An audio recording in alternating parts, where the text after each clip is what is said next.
Imagina un desierto donde el suelo brilla en amarillo y verde, donde el aire huele a azufre, donde la temperatura supera los 50 grados y los gases que respiras pueden matarte antes de que te des cuenta. Imagina una superficie de agua tan roja como la sangre, quieta como un espejo, rodeada de volcanes activos. Un lago que convierte en estatuas a los animales que caen en él. Imagina una ciudad en la que nadie puede vivir desde hace décadas, donde el objeto más peligroso del mundo reposa en silencio en una sala sin ventanas. Estos lugares son reales. No esperan visitantes, no admiten exploradores, no perdonan errores.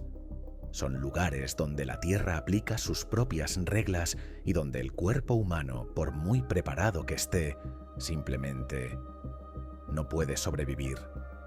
En este video vamos a recorrerlos juntos. En el norte de Tanzania, cerca de la frontera con Kenia, hay un lago que parece pintado por alguien que nunca había visto el agua. Su superficie es escarlata, a veces rosada, a veces casi marrón. No es un efecto de la luz ni un truco fotográfico, es real. El lago Natron es uno de los cuerpos de agua más alcalinos del planeta. Su pH puede alcanzar 10,5, casi el mismo nivel de causticidad que el amoníaco, y su temperatura puede superar los 60 grados. No llueve. El lago no tiene salida, solo existe y se evita a sí mismo. Lo que le da su color rojo es una comunidad de microorganismos extremófilos, bacterias y algas llamadas espirulina, que no solo sobreviven en esas condiciones, sino que prosperan. Son los únicos seres sobre la Tierra capaces de llamar hogar a este lugar. Y sus pigmentos tiñen el agua y, de paso, tiñen también a los flamencos que se alimentan de ellos. Sí, los flamencos, porque en medio de toda esa hostilidad química, el lago Natron es el principal refugio reproductivo del flamenco menor en toda África Oriental. 3 de cada 4 de estas aves nacen aquí, en un entorno diseñado aparentemente para matar a cualquier cosa. ¿Cómo es posible?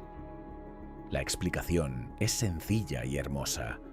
El lago es tan letal que los depredadores no pueden cruzarlo.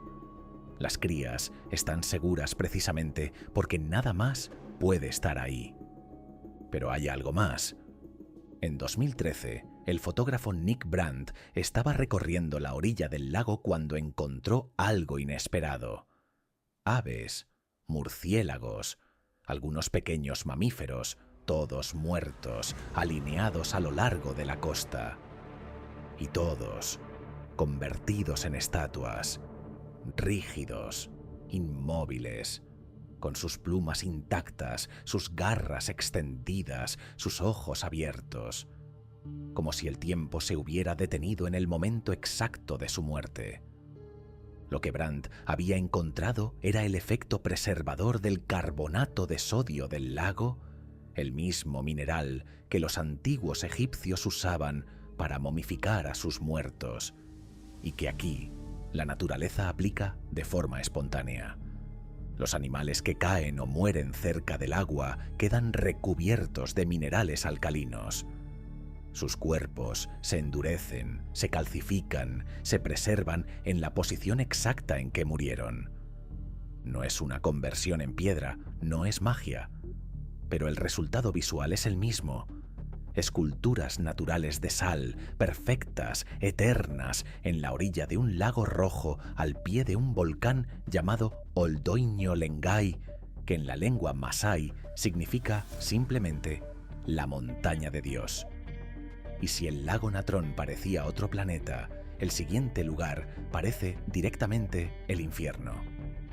La depresión de Danakil se encuentra en el noreste de Etiopía, más de 100 metros por debajo del nivel del mar, en el punto de encuentro de 3 placas tectónicas que se están separando lentamente, lo que significa que el suelo aquí no es suelo, es una costra de sal y lava solidificada que vibra por dentro, que se fisura, que puede hundirse bajo tus pies en cualquier momento. En el centro de este desierto está el Dalol. El nombre en la lengua local significa disolución o desintegración. No es casual. El Dalol es un volcán hidrotermal activo que emite constantemente gases de azufre, ácido clorhídrico y dióxido de carbono. Gases que, inhalados durante suficiente tiempo, pueden destruir los pulmones. Pero antes de que te mate el aire, el calor ya habrá hecho su trabajo. Las temperaturas en Danakil superan regularmente los 50 grados. Algunos registros alcanzan los 60. Es, de media anual, el lugar habitado más caliente del planeta. Y el sol cae sobre una superficie sin sombras, sin árboles, sin refugio. Solo sal, roca y ese color imposible. Amarillo sulfuroso, verde ácido, naranja volcánico. Los científicos que investigan el lugar lo hacen en expediciones muy cortas, con equipos de protección. Y aún así, solo pueden permanecer en ciertas zonas durante periodos muy limitados antes de que la exposición a los gases comience a afectar el sistema respiratorio. Pero hay algo fascinante en Danakil. En 2019, un estudio buscó vida en el lugar más inhóspito de la Tierra y lo encontró. No en el lago de ácido, no en los géiseres, sino en las formaciones minerales que rodean el Dalol. Microorganismos extremófilos que sobreviven sin agua líquida, sin luz, con pH cercano a 0. El mismo tipo de entorno que los astrónomos esperan encontrar en Marte. Danakil no es solo el infierno en la Tierra, es también, quizás, nuestra mejor ventana a lo que la vida podría ser en otros mundos. Hemos visto lo que le hace el calor al planeta. Ahora pensemos en la altura. Subir una montaña parece intuitivo. Cuanto más arriba, más cerca del cielo, más lejos del ruido, más cerca de algo que no tiene nombre. Pero hay una altitud a la que el cuerpo humano deja de funcionar. No gradualmente, no con tiempo para adaptarse. Simplemente deja de funcionar. Por encima de los 8.000 metros sobre el nivel del mar, el aire contiene tan poco oxígeno que el cuerpo no puede reemplazarlo tan rápido como lo consume. Los pulmones trabajan al máximo, pero no es suficiente. El cerebro empieza a funcionar mal, la sangre se espesa, el corazón bombea con dificultad, los pies se congelan sin que tú lo notes. Los alpinistas llaman a esta región la zona de la muerte. El K2, en la cordillera del Karakorum entre Pakistán y China, es el segundo pico más alto del mundo con sus 8.611 metros, pero es, con diferencia, el más mortal. 1 de cada 4 alpinistas que intenta llegar a su cima no regresa. A diferencia del Everest, el K2 no tiene rutas sencillas. Sus paredes son casi verticales. Los vientos pueden alcanzar los 370 km por hora. Y durante el invierno, la temperatura desciende a 50 grados bajo cero. En la zona de la muerte, el deterioro es constante e invisible. Tu cuerpo se descompone, describió una escaladora que llegó a la cumbre del Everest. Esencialmente, está muriendo. Se convierte en una carrera contrarreloj. No en sentido figurado. El edema pulmonar, cuando el líquido llena los pulmones, puede desarrollarse en pocas horas. El edema cerebral, cuando el cerebro se inflama por falta de oxígeno, provoca alucinaciones, pérdida del equilibrio y finalmente, coma. Hay cuerpos en la zona de la muerte que llevan décadas allí, congelados, perfectamente preservados. Marcadores silenciosos en el camino hacia la cima que los alpinistas pasan de largo porque bajarlos sería también una sentencia de muerte. En la zona de la muerte, incluso los muertos se quedan. Hemos subido todo lo que el cuerpo permite. Ahora bajemos mucho más. En el Océano Pacífico Occidental, a unos 200 kilómetros al este de las Islas Marianas, el fondo del mar desaparece. Se convierte en una grieta, luego en un abismo, luego en algo para lo que el idioma español no tiene una palabra exacta. La fosa de las Marianas es el punto más profundo del planeta Tierra conocido por los seres humanos. En su extremo más profundo, el abismo de Challenger, el fondo se encuentra a casi 11 kilómetros por debajo de la superficie. Para entender esa cifra, si pudiéramos colocar el monte Everest en el fondo de la fosa de las Marianas, su cima seguiría estando a más de 2 kilómetros bajo el agua. Aquí abajo, la presión del agua supera las 1000 atmósferas. Más de 1000 veces la presión que sientes ahora mismo sobre tu cuerpo.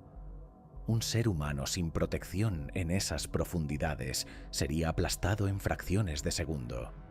No gradualmente, instantáneamente. La temperatura ronda los 2 grados, no hay luz, no hay corrientes apreciables, solo oscuridad, presión y silencio.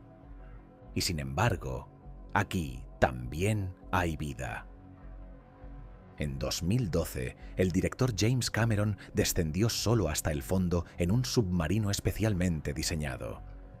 En 2019, el explorador Víctor Vescovo lo superó, alcanzando los 10.928 metros. Ambos encontraron lo mismo: criaturas, camarones adaptados a la presión extrema, gusanos translúcidos, peces caracol rosados que a la superficie simplemente se derriten porque sus cuerpos están diseñados para existir solo allí abajo. Vescovo también encontró algo más: una bolsa de plástico y envoltorios de caramelos. En el punto más remoto e inaccesible del planeta, la huella humana ya había llegado antes que él. De las profundidades más oscuras del océano, pasamos ahora al lugar más frío de la superficie de la Tierra. Hay un lugar en el centro del continente más austral del planeta, donde el concepto de frío tal y como lo conocemos deja de tener sentido. La estación Vostok es una base científica ubicada en el interior de la Antártida, a más de 3.400 metros de altitud.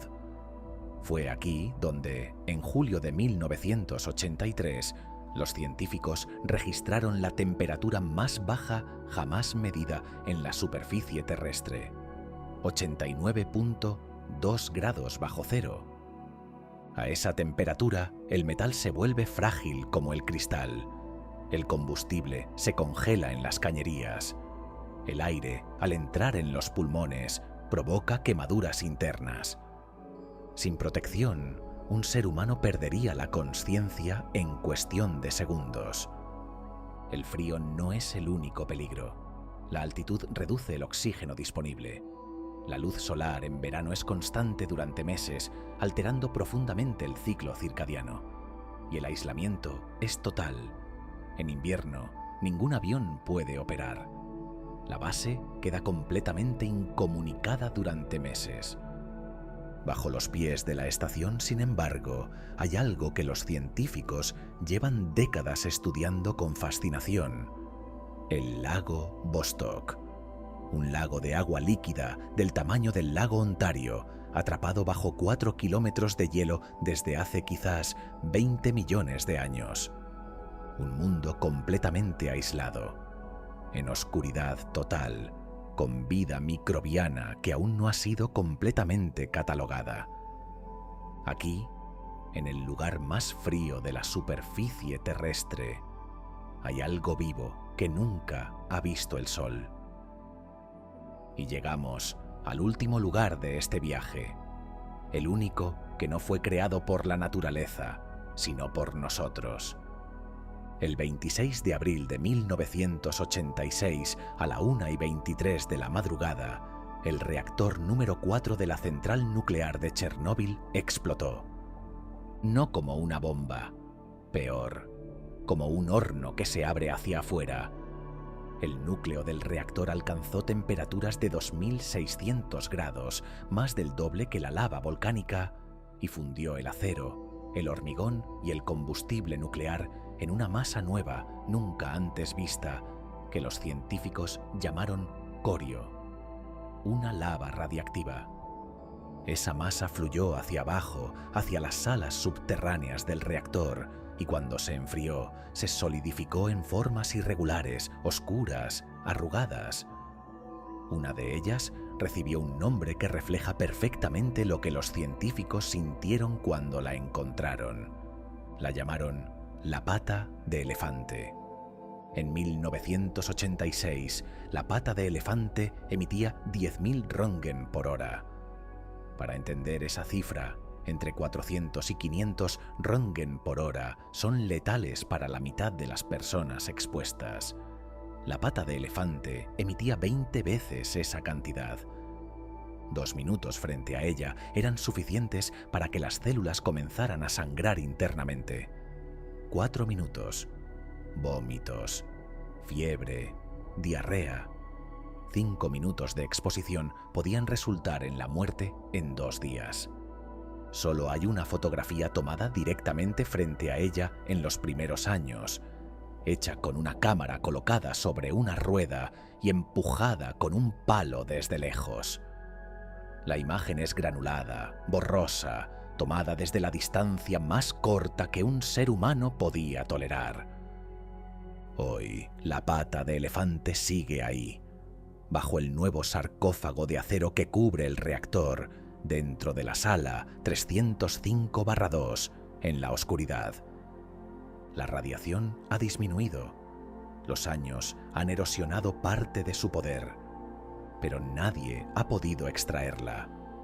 Bajo esa cúpula metálica reposan, además de la pata de elefante, 200 toneladas de corio irradiado, 30 toneladas de polvo radiactivo y 16 toneladas de uranio y plutonio.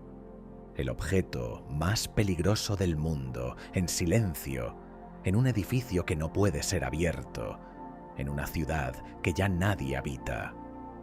Un lago rojo que preserva lo que toca, un desierto que respira veneno, una montaña donde los muertos se quedan, un abismo donde la presión convierte todo en nada, un frío que paraliza antes de que puedas sentirlo, una sala cerrada que nadie puede abrir. La Tierra es inmensa y en sus extremos nos recuerda lo que somos, seres frágiles, pasajeros, adaptados a un rango muy estrecho de condiciones que llamamos normalidad. Fuera de ese rango, el planeta sigue. ¿Y tú? ¿Habías oído hablar de alguno de estos lugares? Cuéntamelo en los comentarios, y si te ha gustado el vídeo, deja tu like y suscríbete para no perderte el próximo.